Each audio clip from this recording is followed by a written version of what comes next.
গুনে গুনে ৬ মাস পর বিশ্বকাপ প্লেয়ার গোছানোর কাজ সেরে নিচ্ছে দলগুলো, আর সেই কাজে কিছুটা স্বস্তির নিঃশ্বাস ছাড়তে পারেন ব্রাজিলের coach Carlo Ancelotti. Vinicius Junior, Joao Pedro, Estevao উইলিয়ানরা এখন বেশ ছন্দে।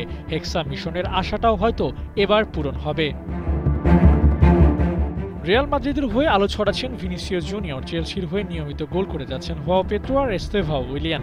বার্সার সময়টা বেশ ভালোই কাটছে রাফিনিয়ার। ইউরোপিয়ান ফুটবলে ব্রাজিলিয়ান ফুটবলাররা যে দাপট দেখাচ্ছে তা কাজে লাগাতে পারবে ব্রাজিলের হয়ে বিশ্বকাপে। ব্রাজিল জাতীয় দলের ফর্মটা অবশ্য সন্তুষ্ট হওয়ার মতো না। গেল ৫ ম্যাচে ২ জয়, ১ ম্যাচ ড্র, বাকি ২ হার। তাই কার্লো আনচেলত্তিকে শিষ্যদের নিয়ে করতে হবে শক্ত প্ল্যান, আর সেই পথ কিছুটা এগিয়েও রাখছেন ১৮-র তরুণ তুর্কি এস্তেভাও উইলিয়ান।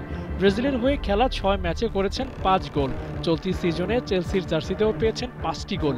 সময়টা দারুণ যাচ্ছে ওর। প্রথমবার বিশ্বকাপ খেলতে নেমে এস্তেভাও এই ফর্মটা ধরে রাখতে পারলে নিশ্চিন্ত থাকবে ব্রাজিলের attacking line up. João Pedro নিয়মিত স্কোর করছেন। চেলসির সবশেষ ৫ ম্যাচে ২ গোল, অ্যাসিস্টেও আছে ধারাবাহিকতা। ১২ ম্যাচে ৭ গোলে অবদান রেখেছেন এই তারকা। গোল করানোয় অবশ্য ভিনিও কম নয়। অলিম্পিয়াকোসের বিপক্ষে জোড়া অ্যাসিস্ট করে বর্তমান মাদ্রিদ দলের সবচেয়ে বেশি চ্যাম্পিয়ন্স লিগ অ্যাসিস্টের মালিক বনে গেছেন ভিনিসিয়াস জুনিয়র। এমন ছোট ছোট পরিসংখ্যানগুলোই বিশ্বকাপে ভালো করার অনুপ্রেরণা যোগাবে।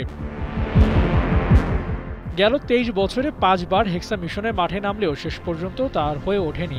অভিজ্ঞতা আর তারুণ্যের মিশেলটা ঠিকঠাক কাজে লাগাতে পারলে এবার হয়তো বহুদিনের আশা পূরণ হবে ব্রাজিলের। আবু নাঈম, ৭১।